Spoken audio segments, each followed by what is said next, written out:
आज हम डिस्कस करेंगे ट्रांसपोर्टेशन इन ह्यूमन बीइंग्स। इससे पहले हम डिस्कस कर चुके हैं ट्रांसपोर्टेशन इन प्लांट्स। आप जानते हैं कि ह्यूमन बीइंग में जो ट्रांसपोर्टेशन होता है तो वहां पे यूज किया जाता है एज पर प्रोसेस, जिसको कहा जाता है सर्कुलेशन। क्या बोलते हैं? सर्कुलेशन। और इसके सिस्टम को कहा जाता है सर्कुलेटरी सिस्टम। सर्कुलेटरी सिस्टम कहा जाता है। आप जानते हैं कि सर्कुलेटरी सिस्टम कितने तरह का होगा? दो तरह का होता है। एक को कहते हैं ब्लड सर्कुलेटरी सिस्टम,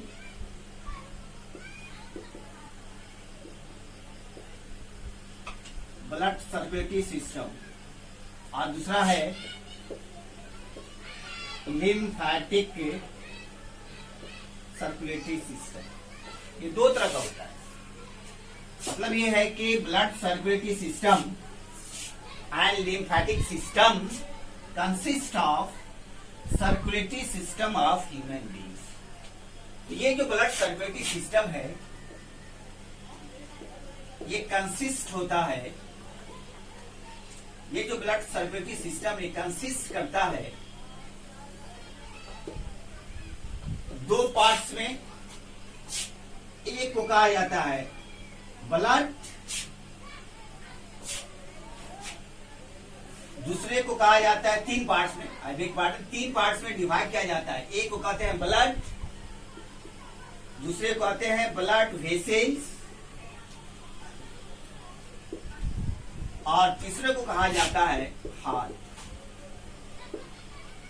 आप जानते हैं कि अगर कहा जाए कि वर्टिब्रेट के केस में जो क्लास मैमेलिया है उसमें सर्कुलेटरी सिस्टम ज्यादा डेवलप होता है देन अदर जो क्लास है, एप से, रेप्टाइल से, एम्फीबिया है, उसके कंपैरिजन में ह्यूमन बीइंग का सर्कुलेटरी सिस्टम ज्यादा डेवलप होता है। तो ये जो ब्लड सर्कुलेटरी सिस्टम है ये कंसिस्ट करता है ब्लड से, ब्लड वेसल से और हार्ट से। ये दोनों एक दूसरे से क्या है? रिलेटेड है। अगर ब्लड वेसल्स की बात करें तो ब्लड वेसल्स कंसिस्ट करता है क्या चीज से? Arteries, veins, capillaries. ये सब डिस्कस करेंगे जब हार्ट का डिस्कस करेंगे। तो जानते हैं कि ये जो ब्लड है, ब्लड वेसल्स है और हार्ट है, ये ब्लड सर्कुलेटरी सिस्टम को कंसिस्ट करता है। तो आप जानते हैं ये जो सर्कुलेटरी सिस्टम, एक है ब्लड सर्कुलेटरी, दूसरा है लिम्फेटिक। जो ब्लड सर्कुलेटरी सिस्टम है वो रेड पिगमेंटेशन कलर का, इसमें हेमोग्लोबिन होता है। जो कलर और रेड पिगमेंटेशन है। लेकिन लिम्फेटिक सिस्टम में क्या होता है? ये कलरलेस पिगमेंट होता है। तो ये दोनों मिलकर के सर्कुलेटरी सिस्टम का फॉर्म है। तो आप जानते हैं कि ह्यूमन बीइंग्स में जो ट्रांसपोर्टेशन होता है, जो सर्कुलेशन होता है, वो क्या चीज का सर्कुलेशन होता है? वो सर्कुलेशन होता है फ्लूइडी सब्सटेंस का, फ्लूइडी सब्सटेंसेस का। वो फ्लूइडी सब्सटेंस क्या है? वो फ्लूइडी सब्सटेंस है ब्लड, वो फ्लूइडी सब्सटेंस है वो लिम्फ। ये दोनों फ्लूइडी सब्सटेंस है। एक है रेड पिगमेंट, एक है कलरलेस पिगमेंट। ये दोनों मिलकर के ह्यूमन बीइंग्स में क्या होता है? ट्रांसपोर्टेशन होता है। तो आप चलते हैं कि ब्लड की बात। आप जानते हैं कि ब्लड क्या है? आप जानते हैं कि ब्लड है फ्लूइडी कनेक्टिव टिश्यू है। ब्लड क्या है? फ्लूइडी कनेक्टिव टिश्यू है, जिस ब्लड में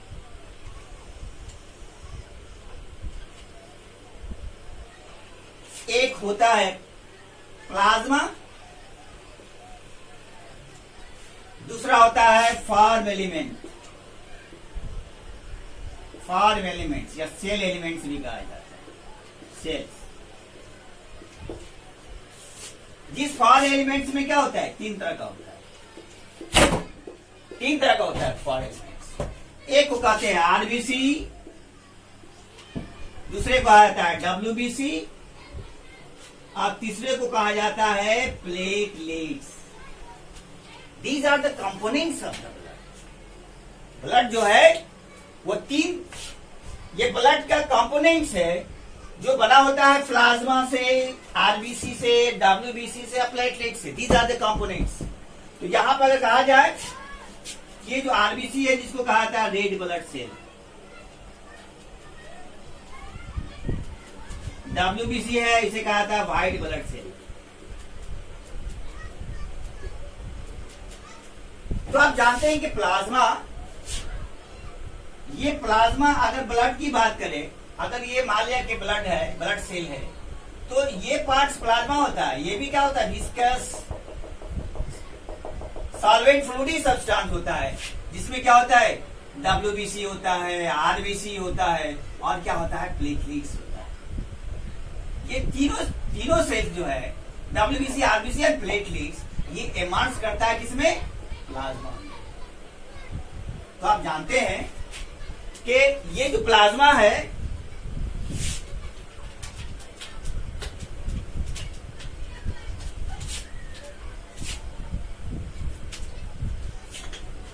ये जो प्लाज्मा है ये प्लाज्मा क्या चीज से बना होता है, अप्रॉक्स 65% ब्लड का ये जो पार्ट है वो प्लाज्मा होता है। कितना परसेंट, 55%। तो क्या चीज का बना होता है, जो बना होता है प्रोटीन्स का, जो बना होता है फाइब्रिनोजेन का,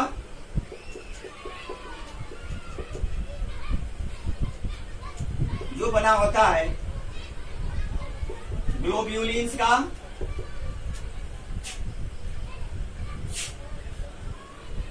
जो बना होता है एल्ब्यूमिन्स का। अगर प्रोटीन की बात करें तो ये प्रोटीन फाइब्रिनोजेन, ग्लोब्यूलिन, एल्ब्यूमिन्स होता है। जो जिस प्रोटीन में क्या होता है, ये जो प्रोटीन है, ये प्लाज्मा क्या क्या प्रोटीन का बना होता है और उसमें क्या होता है, आइंस होता है, उसमें क्या होता है, वाटर होता है। गोया कि अगर कहा जाए प्लाज्मा में प्रोटीन, आइंस और H2O होता है, वाटर होता है, main types of the protein. तो आप जानते हैं फाइब्रिनोजेन क्या होता है, ओजन जो होता है ऑलवेज इन एक्टिव फॉर्म। मतलब ये हुआ, आप जानते हैं कि आपका बॉडी कहीं कट गया, कटने के बाद क्या होता है, वहां ब्लड क्लॉट कर जाता है। आप क्लॉट करने के बाद क्या आता है, कि fibre like structure, networking structure, that is called fibres, फाइब्रोजेन। तो इसी को आता है फाइब्रिनोजेन कहा जाता है, वहां ब्लड क्लॉट कर जाता है। तो ये काम होता है फाइब्रिनोजेन का। ग्लोबिन जो है ये हमारे बॉडी को इम्यून सिस्टम प्रोवाइड करता है। इम्यून सिस्टम, ये जो ग्लोबिन इम्यून सिस्टम प्रोवाइड करता है, ये डिफेंसिव मैकेनिज्म का काम करता है, डिफेंसिव मैकेनिज्म का काम करता है। ये फाइट करता है अगेंस्ट जर्म्स से। ये जर्म से क्या होता है, फाइट करता है, बचाता है। उसी तरह एल्ब्यूमिन जो है ये भी डिफेंसिव मैकेनिज्म है। तो कहने मतलब यह कि प्लाज्मा जो है वो प्रोटीन का बना होता है, आइंस है और H2 है। प्रोटीन में क्या होता है, फाइब्रिनोजेन होता है, ग्लोब्यूलिन्स होता है, एल्ब्यूमिन्स होता है। ये सारा प्रोटीन है जो क्या करता है, ब्लड क्लॉटिंग में और डिफेंसिव मैकेनिज्म में काम आता है। उसके बाद आप जानते हैं कि आइंस है ना, आइंस क्या होता है, हमारे ब्लड में प्रोटीन के साथ आइंस भी होता है। जहां जहां ब्लड का ट्रांसपोर्टेशन होगा वहां क्या होता है, प्रोटीन का ट्रांसपोर्टेशन होता है, वहां आइंस का ट्रांसपोर्टेशन होता है, वहां क्या होता है, वाटर का ट्रांसपोर्टेशन होता है। तो ये आयन जो है क्या होता है, आयन है sodium, potassium, calcium, chlorine, bicarbonates, these are the ions. ये कंपलसरी है हमारे बॉडी को इलेक्ट्रोलाइटिक बैलेंस करने के लिए। ये हमारे बॉडी क्या होगा, अगर कैल्शियम है तो हमारे बोन के लिए क्या करता है, या हमारे बोन के लिए क्या होता है, ग्रोथ का काम करता है।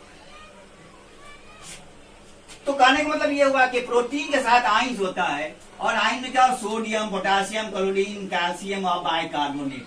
और आप जानते हैं कि उसके अलावा भी क्या होता है, H2O। H2O जो होता है हमारे पर लगभग 92% होता है। अगर आप जानते हैं कि अगर ब्लड की बात करें तो ये जो ब्लड है, ये ब्लड हीमोग्लोबिन का बना होता है। हीमोग्लोबिन, किन का मतलब क्या होता है, आयरन। ग्लोबिन का मतलब क्या होता है, प्रोटीन। ये आयरन और प्रोटीन मिलकर हीमोग्लोबिन का फॉर्मेशन करता है। तो आप जानते हैं कि ये जो प्लाज्मा है, प्लाज्मा के बाद क्या है, प्लाज्मा के बाद जो है फॉर्म एलिमेंट, प्लाज्मा के बाद क्या है, फॉर्म एलिमेंट। वो क्या है, वो है आरबीसी। दूसरा क्या है, डब्ल्यूबीसी। तीसरा क्या है, प्लेटलेट्स। आप जानते हैं ना कि ये जो आरबीसी है, रेड ब्लड सेल्स, इसमें जो रेड पिगमेंट होता है उसे क्या कहा जाता है, हीमोग्लोबिन कहा जाता है। हीमोग्लोबिन कहा जाता है। मतलब हीम मन होता है आयरन, और ग्लोबिन मतलब क्या होता है, प्रोटीन्स। इसमें जानते हैं कि इस आरबीसी में न्यूक्लियस नहीं होता है। न्यूक्लियस क्या होता है, एब्सेंट होता है। न्यूक्लियस जो है एब्सेंट होता है। जो आरबीसी क्या होता है, बाइकनकेव। बाइकनकेव होता है। तो ये बाइकन, जस्ट लाइक दिस हियर, ये बाइकनकेव इस टाइप का होता है। आप जानते हैं कि आरबीसी का फॉर्मेशन कहां से होता है, आरबीसी का जो फॉर्मेशन होता है वो बोन मैरो से होता है। कहां से होता है, बोन मैरो। आपने देखा होगा कि ये जो बोन है, आप जानते हैं अगर यहां से बोन को काटते हैं तो इस टाइप का जो फ्लूइडी सब्सटेंस होता है उसको क्या कहा जाता है, बोन मैरो कहा जाता है, बोन मैरो। तो आरबीसी का फॉर्मेशन कहां से हुआ, आरबीसी का फॉर्मेशन जो होता है बोन मैरो से होता है। इसका जो है, इसका जो आरबीसी है, आरबीसी कितना होता है कि 1 मिलीमीटर क्यूब में 5 मिलियन जो है वो आरबीसी होता है। 1 मिलीमीटर क्यूब का मतलब क्या हुआ, अगर मान ले कि 1 सेंटीमीटर चौड़ाई लंबाई ये जो फॉर्म करता है, ये जो स्ट्रक्चर का फॉर्म करता है, ये रचना में कितना होता है, 5 मिलियन, अप्रोक्स 50 लाख जो है आरबीसी होता है। किसकी केस की बात करते हैं, ये मेल की बात कर रहे हैं। अगर फीमेल की बात करें तो 4.5 मिलियन होता है। फीमेल में कितना होता है, 4.5 मिलियन होता है। आप समझ सकते हैं कि 1 मिलीमीटर क्यूब में 5 मिलियन होता है। उसी तरह आपके बॉडी में कितना आरबीसी है, वो आरबीसी क्या है, कितना ही आपके बॉडी में ऑक्सीजन का अमाउंट जो है वो ब्लड के साथ मिलकर क्या बनाता है, ऑक्सीहीमोग्लोबिन बनाता है। और जानते हैं कि इसका जो लाइफ स्पान है, लाइफ स्पान कितना होता है, लाइफ स्पान, लाइफ स्पान जो है, लाइफ स्पान जो है इसका, तो लाइफ स्पान होता है 120 डेज, फिक्स है। इसका मतलब क्या होता है, इसका मतलब होता है कि आरबीसी का फॉर्मेशन, आरबीसी का फॉर्मेशन कहां से होता है, बोन मैरो में नहीं। और ये डेथ कहां करता है, वो मरता कहां है, आप जानते हैं ना, ह्यूमन का जो ये आपका स्टोमक है, स्टोमक के बाद क्या होता है, पैंक्रियाज होता है। इस पार्ट में होता है आपको क्या, स्प्लीन होता है।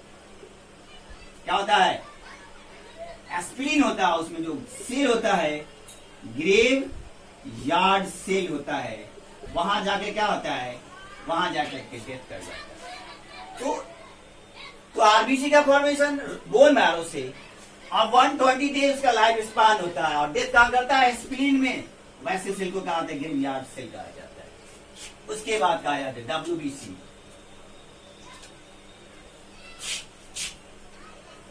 अगर डब्ल्यूबीसी की बात करें, आरबीसी का बायोलॉजिकल नेम क्या होता है? इरिथ्रोसाइट्स होता है, इरिथ्रोसाइट्स होता है। उसी तरह से व्हाइट ब्लड सेल का जो बायोलॉजिकल नेम है उसको कहा जाता है ल्यूकोसाइट्स कहते हैं। क्या बोलते हैं इसको? क्योंकि ये इरिथ्रोसाइट क्या है? ये रेड पिगमेंट है और ये क्या है? कलरलेस पिगमेंट होता है। इसमें रेड पिगमेंट नहीं होता है, लेकिन ये ब्लड का सबसे इंपोर्टेंट कंपोनेंट होता है। जो हमारे बॉडी में इम्यून सिस्टम, हमारे बॉडी में एंटीबायोटिक्स का फॉर्मेशन, हमारे बॉडी में मतलब एक जर्म से फाइट करने का, ये सारा वर्क है डब्ल्यूबीसी का। आप जानते हैं कि डब्ल्यूबीसी को 2 पार्ट्स में डिवाइड किया जाता है। कितने पार्ट में डिवाइड करेंगे? 2 पार्ट्स। एक को कहा जाता है ग्रेनुलोसाइट्स कहा जाता है। क्या बोलते हैं? एक को क्या कहते हैं? ग्रेनुलोसाइट्स। दूसरे को क्या कहते हैं? एग्रेनुलोसाइट्स। कितने बांटे? डब्ल्यूबीसी कितने दिमाग में बांटे? 2 पार्ट्स में। One is that is called the granulocytes, other is second is agranulocytes. Granulocytes means with granules. इसमें ग्रैन्यूल्स होगा उसको क्या कहेंगे? ग्रैनुलोसाइट्स कहेंगे। जिसमें without granule, A means without, तो जिसमें विदाउट ग्रैन्यूल्स होगा उसको क्या कहते हैं? एग्रेनुलोसाइट्स। तो आप जानते हैं कि डब्ल्यूबीसी का जो बायोलॉजिकल नेम है ल्यूकोसाइट्स है, 2 भाग में डिवाइड किए, एक ग्रेनुलोसाइट्स में और दूसरे किस पार्ट में बांटे? एक ग्रेनुलोसाइट्स में। दूसरा क्या है? एक ग्रेनुलोसाइट्स में। आप जानते हैं कि ग्रेनुलोसाइट्स को डिफरेंट पार्ट्स में डिवाइड किया जाता है, 3 पार्ट्स में। एक को कहा जाता है बेसिडोफिल्स। क्या बोलते हैं? एक को क्या कहा जाता है? दूसरे को कहा जाता है न्यूट्रोफिल्स और तीसरे को क्या कहा जाता है? एसिडोफिल्स या इओसिनोफिल कहा जाता है। मतलब डब्ल्यूबीसी के ग्रेनुलोसाइट्स को 3 भागों में डिवाइड किया गया। फर्स्ट पार्ट को क्या कहते हैं? बेसिडोफिल्स कहा जाता है। सेकंड पार्ट को क्या कहते हैं? न्यूट्रोफिल्स कहा जाता है। थर्ड पार्ट को क्या कहते हैं? ये है क्या? ये एक डाइस था, बेसिक मीडियम का एक डाइस था, बेसिक मीडियम का डाइस था, जिस डाइस के नाम पे इसको बेसिडोफिल कहा गया। न्यूट्रोफिल्स का जो न्यूट्रल था डाइस, उसके नाम पे न्यूट्रोफिल्स रखा गया। जो एसिडिक मीडियम में था डाइस, उसे एसिडोफिल कहा गया या इओसिनोफिल कहा गया। पहला क्या है? पहला है बेसिडोफिल्स, दूसरा क्या है? न्यूट्रोफिल्स और तीसरा है एसिडोफिल्स या इओसिनोफिल्स। इस तीनों में ये जो तीनों ग्रेनुलोसाइट्स है, इसमें अप्रॉक्स 60% जो होता है वो डब्ल्यूबीसी का न्यूट्रोफाइल्स होता है। 60%।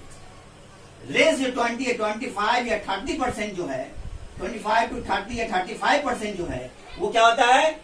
बेसिडोफिल होता है। रेस्ट जो अमाउंट है 2 से 3% जो है वो क्या होता है? एसिडोफिल होता है। तो सबसे ज्यादा इंपॉर्टेंट किसका हुआ? सबसे ज्यादा इंपॉर्टेंट न्यूट्रोफिल। आप जानते हैं कि ये न्यूट्रोफिल्स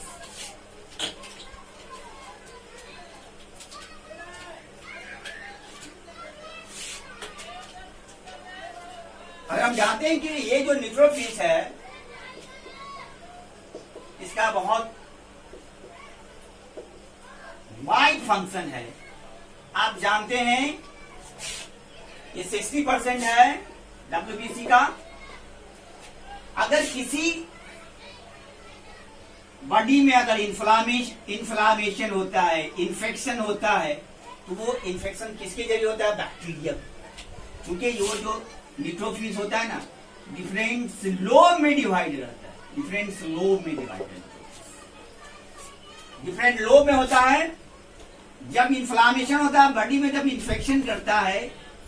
जो बाहरी जो क्लाइमेट है, जो हमारा एटमॉस्फेयर है, उसमें बैक्टीरिया क्या होता है? पाया जाता है। जैसे ही इन्फेक्शन हुआ, जैसे ही हमारा स्किन या बॉडी डैमेज हुआ, तो यहाँ क्या होता है? इन्फ्लामेशन होता है, इन्फेक्शन होता है, जिसके जरिए से बैक्टीरिया क्या होता है? जिसके जरिए से ये जो बैक्टीरिया ये हमारे बॉडी के अंदर में क्या करेगा? इन्फेक्शन करता है, डैमेज करता है। तो क्या करेगा? इस बॉडी के अंदर में जो हमारा जो न्यूट्रोफिल्स है, इस बैक्टीरिया को क्या कर देगा? इनगल्फ कर जाएगा, खा जाएगा। ऐसे प्रोसेस को कहा जाता है फैगोसाइटोसिस। क्या बोलते हैं? एक काम क्या होता है कि अगर इन्फेक्शन है, इन्फ्लामेशन है, तो इन्फ्लामेशन होता है तो समझिए कि बैक्टीरियल इन्फेक्शन होता है। जब बॉडी के अंदर में इन करता है, तो उस बॉडी के अंदर में हमारा न्यूट्रोफिल्स होता है। वो न्यूट्रोफिल क्या करता है? उस बैक्टीरिया को, उस माइक्रो ऑर्गेनिज्म को खा जाता है। ये काम हुआ न्यूट्रोफिल्स। दूसरा है बेसोफिल की बात करते हैं। ये बेसोफिल्स ये एलर्जी कॉज करता है। हमारे बॉडी में क्या करता है? Allergy cause. एलर्जी करे अगर हमारा अगर लंग्स है, तो लंग्स में जो इन्फेक्शन होता है ना, भाई ये लंग्स है, और इस लंग्स में जो इन्फेक्शन होता है, इसको अस्थमा कहा जाता है। कौन सा बीमारी कहा जाता है? लंग्स में जो इन्फेक्शन होता है, जो एलर्जी होता है, उसको क्या बोलते हैं? दम्मा की बीमारी, अस्थमा कहा जाता है। मतलब वो अस्थमा एलर्जी कॉज करता है। यहाँ न्यूट्रोफिल्स में जब बैक्टीरिया का इन्फेक्शन होता है, जहां बैक्टीरिया का इन्फेक्शन होता है, जिसके अंदर में जो न्यूट्रोफिल्स होता है, इसको खा लेता है। लेकिन यहाँ नहीं होता, बेसोफिल में नहीं होता। क्योंकि यहाँ बैक्टीरिया का इन्फेक्शन नहीं होता है, तो इसके अंदर में जो केमिकल सब्सटेंस होता है, उसे क्या कहा जाता है?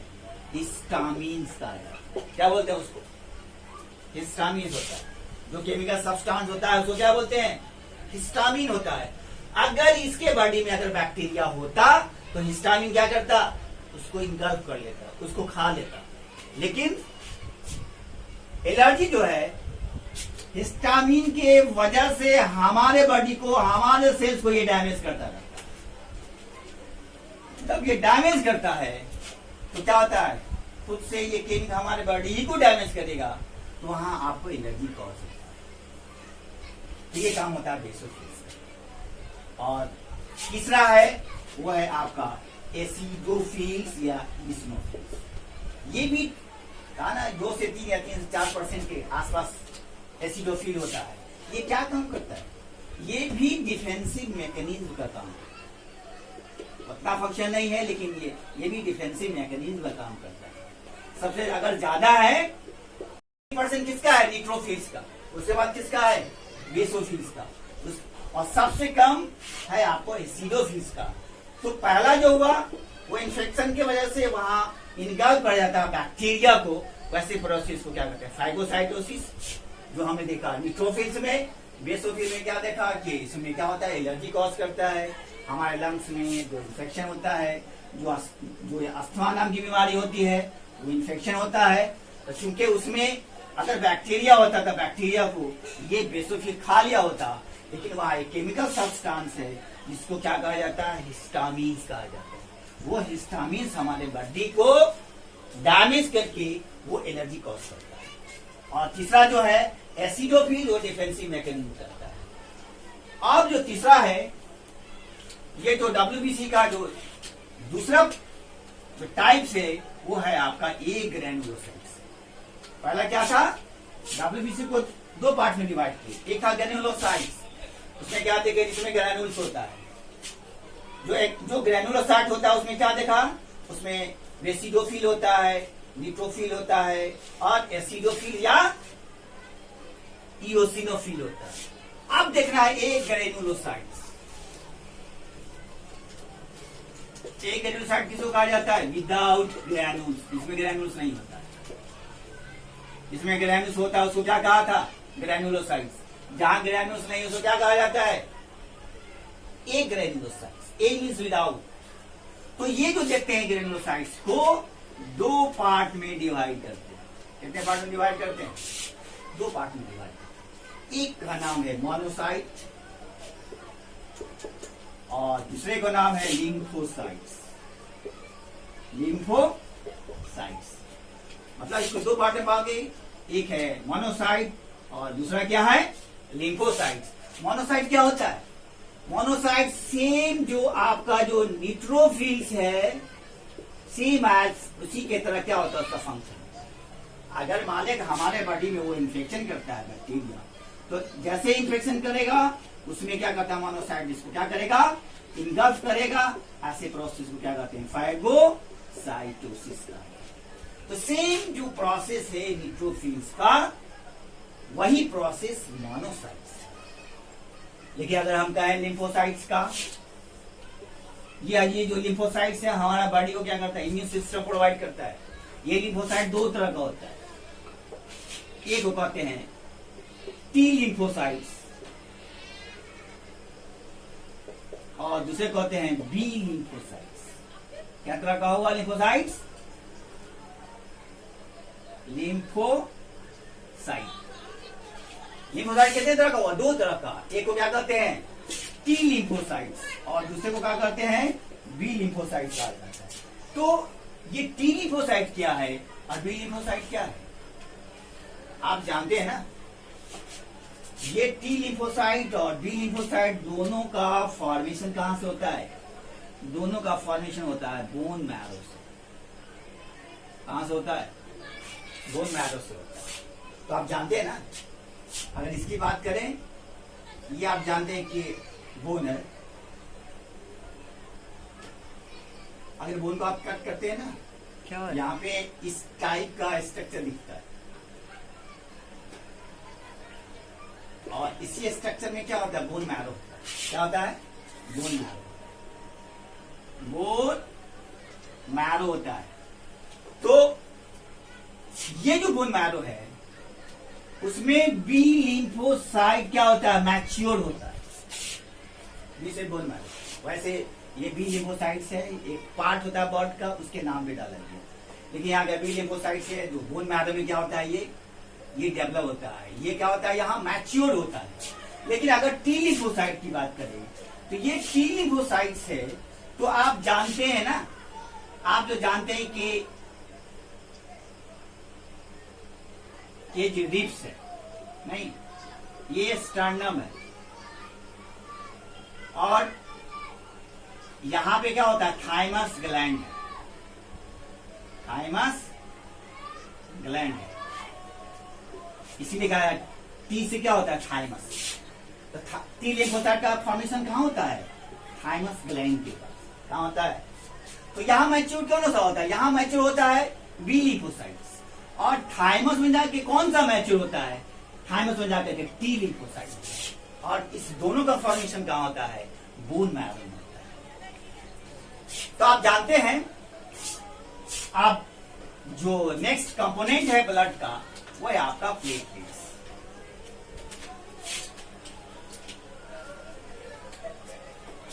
प्लेटलेट्स है, आप जानते हैं कि प्लेटलेट्स को क्या कहा जाता है? इसका जो बायोलॉजिकल नेम है उसे कहा जाता है थ्रोम्बोसाइट्स कहा जाता है। क्या काम करते हैं? थ्रोम्बोसाइट्स कहा जाता है। अगर कहा जाए, एक चीज है यहाँ पे, आप जानते हैं ना कि आरबीसी का फॉर्मेशन कहाँ होता है? आरबीसी का फॉर्मेशन होता है बोन मैरो में। क्लियर? तो आप जानते हैं ना, आरबीसी का फॉर्मेशन बोन मैरो में होता है। लेकिन जब अगर कहा जाए इम्ब्रियोनिक डेवलपमेंट होता है, जब फीटस चाइल्ड का फॉर्मेशन नहीं होता है तो वहां क्या होता है, वहां हार्ट का फॉर्मेशन नहीं होता है। तो वहां क्या चीज का फॉर्मेशन होता है, ये जो आरबीसी का फॉर्मेशन होता है, तो वो कहां से फॉर्मेशन होता है, वो फॉर्मेशन होता है लीवर से, वो फॉर्मेशन होता है किडनी से। जब ये फुल मैच्योर्ड हो जाता है तो आरबीसी के फॉर्म में क्या होता है, बोन मैरो। तो आप जानते हैं कि प्लेटलेट्स का जो बायोलॉजिकल टर्म है, जो बायोलॉजिकल नेम, इसको थ्रोम्बोसाइट्स कहा जाता है। आप जानते हैं इसका काम जो है ब्लड क्लॉटिंग है ना, कि चूंकि प्लेटलेट जो है वो प्रोटीन का बना होता है, ये ब्लड क्लॉटिंग या ब्लड कोगुलेशन में काम करता है।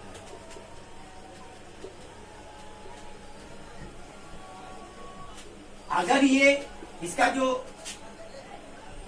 लाइफ स्पान है, अगर ये प्लेटलेट्स का ट्रांसफ्यूजन किया जाता है तो उसका लाइफ स्पान जो 3 से 8 डेज होता है।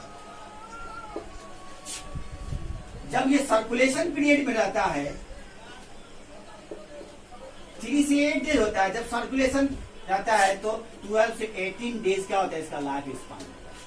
फर्क है, जब ट्रांसफ्यूजन होगा तो उसका लाइफ स्पान कम होता है, जब सर्कुलेशन होता है तो उसका लाइफ स्पान ज्यादा होता है। तो आपने समझा कि प्लेटलेट्स जो है, अगर हमारे बॉडी से प्लेटलेट्स कम हो जाते तो हम जानते हैं कि प्लेटलेट्स कम हो जाता है तो डिजीज कॉज कर सकता है, नहीं।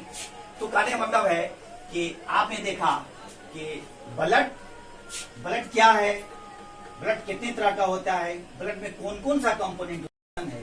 तो ब्लड कहा जाए, अगर कहा जाए ब्लड जो है एक मेन फ्लूइडी कंपोनेंट्स है जो हमारे बॉडी के लिए क्या होता है, बहुत नेसेसरी है, जिसके वजह से क्या होता है, वो बॉडी को क्या होता है, एनर्जी प्रोवाइड करता है। तो नेक्स्ट लेक्चर में हम डिस्कस करेंगे जो सर्कुलेटरी सिस्टम है, हार्ट के बारे में क्या करेंगे, नेक्स्ट डे डिस्कस करेंगे। Okay, thank you, God bless.